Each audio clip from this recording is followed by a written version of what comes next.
সম্মেলনের ঘোষণা দিয়ে স্থগিত করল আওয়ামী লীগ। দেশে ফিরেই ভোটার হবেন তারেক রহমান। ফেব্রুয়ারিতে নির্বাচন চান জামায়াত আমির।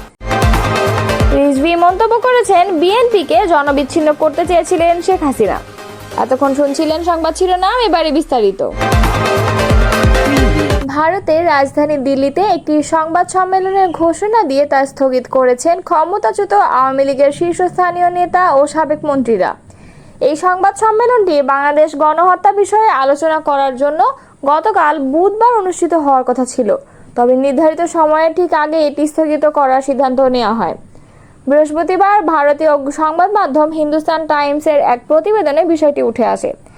বাংলাদেশ হিউম্যান রাইটস ওয়াচ নামে একটি অস্তিত্বহীন সংগঠনের ব্যানারে স্থানীয় সময় বিকেল 5:30টায় এই সংবাদ সম্মেলন আয়োজনের কথা ছিল। এর আয়োজক মোহাম্মদ আলী সিদ্দিকী, যিনি নিজেই ওই সংগঠনের যুক্তরাষ্ট্র শাখার মহাসচিব হিসেবে দাবি করেন।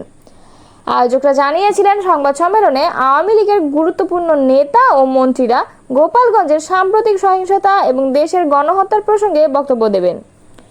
তবে সাংবাদিকরা সম্মেলনস্থলে জড়ো হওয়ার পর আলী সিদ্দিকী এক বিবৃতিতে জানান, ঢাকার একটি শিক্ষা প্রতিষ্ঠানে বিমান বিধ্বস্তের ঘটনায় নিহতদের সম্মানে অনুষ্ঠিত অনুষ্ঠানটি স্থগিত করা হয়েছে। ওই দুর্ঘটনায় 35 জনের বেশি মানুষ, যাদের বেশিরভাগই শিশু, প্রাণ হারান এবং প্রায় 170 জন আহত হন।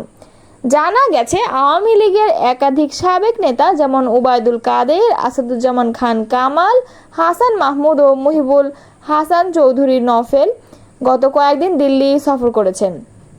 তাদের কয়েকজনেরই সংবাদ সম্মেলনে অংশ নেওয়ার কথা ছিল। সংবাদ সম্মেলনের আয়োজক মোহাম্মদ আলী সিদ্দিকী বলেন, এই গভীর শোকাবহ পরিস্থিতিতে এবং নিহতদের পরিবারের প্রতি সম্মান দেখিয়ে আমরা সংবাদ সম্মেলন স্থগিত করার কঠিন সিদ্ধান্ত নিয়েছি। অনুষ্ঠানটি পরবর্তী সময়ে নতুন তারিখে অনুষ্ঠিত হবে। 2008 সালে তত্ত্বাবধায়ক সরকারের আমলে প্রথমবারের মতো ছবিসহ ভোটার তালিকা তৈরির কাজ শুরু হয়। সে সময় বিএনপির ভারপ্রাপ্ত চেয়ারম্যান তারেক রহমান ও তার স্ত্রী ডাক্তার জুবাইদা রহমান ছিলেন লন্ডনে। ওই বছরের 11 সেপ্টেম্বর লন্ডনের উদ্দেশ্যে বাংলাদেশ ছাড়েন এই দম্পতি। ফলে ওই সময়ে ভোটার হতে পারেননি তারা। চলমান ভোটার তালিকা হাল নাগাদে ভোটার হয়েছেন ডাক্তার জুবাইদা রহমান, তবে এখনও ভোটার হননি বিএনপি ভারপ্রাপ্ত চেয়ারম্যান তারেক রহমান। প্রবাসী বাংলাদেশিদের ভোটার করতে এরই মধ্যে কয়েকটি দেশ কার্যক্রম শুরু করেছে নির্বাচন কমিশন। যুক্তরাজ্যের লন্ডন, বার্মিংহাম ও ম্যানচেস্টারেও ভোটার কার্যক্রম শুরু হয়েছে, তবে তারেক রহমান সেখানে ভোটার হওয়ার জন্য এখনও আবেদন করেননি এবং প্রবাসী শাখা থেকে তা জানা গেছে। সংশ্লিষ্ট সূত্র জানায়, লন্ডন প্রবাসীদের নতুন ভোটার হতে গেলে আবেদনকারীকে অবশ্যই লন্ডনের নির্বাচন অফিসে আসতে হবে, কারণ আবেদনকারীর স্বাক্ষর, 10 আঙ্গুলের ছাপ ও চোখের আইরিশ বাধ্যতামূলক। লন্ডনে তারেক রহমান এখনও আবেদন করেনি বলে ইসি সূত্রে জানা গেছে। বর্তমানে সংযুক্ত আরব আমিরাত, সৌদি আরব, যুক্তরাজ্য, ইতালি, কুয়েত, কাতার, মালয়েশিয়া, অস্ট্রেলিয়া ও কানাডায় প্রবাসীদের ভোটার নিবন্ধন ও এনআইডি প্রদানের কার্যক্রম চলমান। ইসির মিশন অফিসে যে কোনো সময় প্রয়োজনীয় তথ্য দিয়ে ভোটার হতে পারবেন প্রবাসীরা। এসব দেশে এখন পর্যন্ত প্রায় 48,032 জন প্রবাসী ভোটার হতে আবেদন করেন। এর মধ্যে মিশন অফিস 29,646 জনের বায়োমেট্রিক গ্রহণ করেছে। 17,367 জনকে ভোটার হিসেবে অন্তর্ভুক্তির অনুমোদন দিয়েছে। 4,000 প্রবাসীর ভোটার হওয়ার আবেদন যাচাই বাছাই করেছে ইসি। তবে এসব তালিকায় নাম নেই তারেক রহমানের। জাতীয় পরিচয় নিবন্ধন অনুবিভাগের নিবন্ধন ও প্রবাসী শাখার এক কর্মকর্তা জাগো নিউজকে বলেছেন, তারেক রহমান চাইলে লন্ডনে বসেই ভোটার হতে পারবেন। যুক্তরাজ্যের লন্ডন, বার্মিংহাম ও ম্যানচেস্টারে ভোটার কার্যক্রম চালু আছে, তবে খোঁজ নিয়ে জানা গেছে তারেক রহমান লন্ডনে ভোটার হবেন না। তিনি বাংলাদেশে এসেই ভোটার হবেন বলে আমাদের জানিয়েছেন। তারেক রহমান ভোটার হয়েছেন কিনা তা জানতে চাইলে নির্বাচন কমিশন সচিবালয়ের জ্যেষ্ঠ সচিব আক্তার আহমেদ জাগো নিউজকে বলেন, তারেক রহমান ভোটার হয়েছেন কিনা আমাদের জানা নেই। ভোটার হলে জানতাম, তবে ওনার ওয়াইফ এনআইডির জন্য সব ধরনের তথ্য আমাদের কাছে দিয়েছেন। ভোটার হয়েছেন এবং স্মার্ট কার্ড পেয়েছেন, তবে তারেক রহমান এখনও ভোটার হননি। আগামী বছরের ফেব্রুয়ারিতে নির্বাচনের দাবি জানিয়ে বাংলাদেশ জামায়াতে ইসলামীর আমির ডাক্তার শফিকুর রহমান বলেছেন, আগামী বছরের ফেব্রুয়ারিতে নির্বাচন হওয়া উচিত বলে আমরা মনে করি, তবে এর আগে অবশ্যই বেসিক সংস্কার ও গণহত্যার বিচার দৃশ্যমান হতে হবে।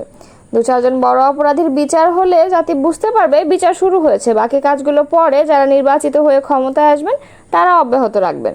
বৃহস্পতিবার সন্ধ্যায় সিলেট জেলা শিল্পকলা একাডেমি মিলনায়তনে মহানগর জামায়াতে ইসলামের আয়োজনে জুলাই গণ অভ্যুত্থানের শহীদ ও আহতদের স্মরণে আলোচনা সভা ও দোয়া মাহফিলে প্রধান অতিথির বক্তব্যে জামায়াত আমির এ কথা বলেন।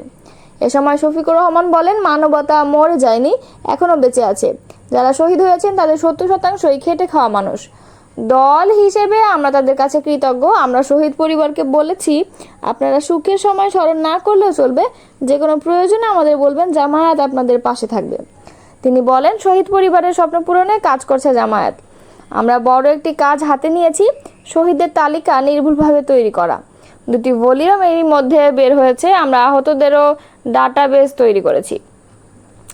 শহীদ ও আহতদের যথাযথ সম্মান প্রদান করার দাবি জানিয়ে জামায়াত আমির বলেন, তারা জীবনের চাহিদা ছাড়া জাতিকে মুক্তি দিয়েছে। রাষ্ট্রের ট্রেজারির কেন তাদের দিকে নজর নেই? আমরা ক্ষমতায় গেলে শহীদ ও আহতদের যথাযথ সম্মান ও আর্থিক সহযোগিতা করব। আগামী নির্বাচন নিয়ে মানুষের অনেক প্রত্যাশা জানিয়ে শফিকুর রহমান বলেন, গত 3টি নির্বাচনে মানুষ তাদের অধিকার প্রয়োগ করতে পারেনি। আমরা আশা করি আগামী বছরের প্রথম দিকে নির্বাচন অনুষ্ঠিত হবে। চাঁদাবাজি ও সিন্ডিকেট যারা করে তারা ভিক্ষুকের চেয়েও খারাপ বলে মন্তব্য করেন জামায়াত আমির। তিনি বলেন, ভিক্ষা করা হালাল। যদি পেটের অবস্থা এমন হয় তাহলে আপনি ভিক্ষা করেন, সিন্ডিকেট করবেন না, চাঁদাবাজি করবেন না। আমি কোনো দলকে বলছি না, এরকম চরিত্র যাদের তাদের সবাইকেই বলছি। শফিকুর রহমান বলেন, একটি যুদ্ধ করেছি ফ্যাসিবাদের বিরুদ্ধে, এবার একটি যুদ্ধ করব দুর্নীতির বিরুদ্ধে। তিনি বলেন, আমরা জুলাই আন্দোলনের কাউকে মাস্টারমাইন্ড বলি না। কাউকে মাস্টারমাইন্ড বললে অন্যদের আন্ডারমাইন করা হয়। তবে আমি সবসময় এই কৃতিত্ব শহীদ ও আহতদের দিই।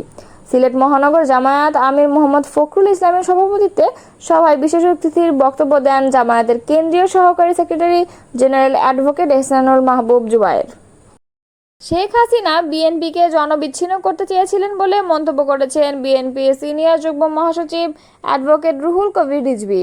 তিনি বলেছেন, বিচারপতি খায়রুল হক দেশের বিচার ব্যবস্থাকে ধ্বংস করেছেন। তত্ত্বাবধায়ক সরকার ব্যবস্থা বাতিল করে গণতন্ত্র ধ্বংস করেছেন। ফ্যাসিস্ট শেখ হাসিনার ইঙ্গিতে মিথ্যা মামলায় বেগম খালেদা জিয়াকে জেল খেটিয়েছেন।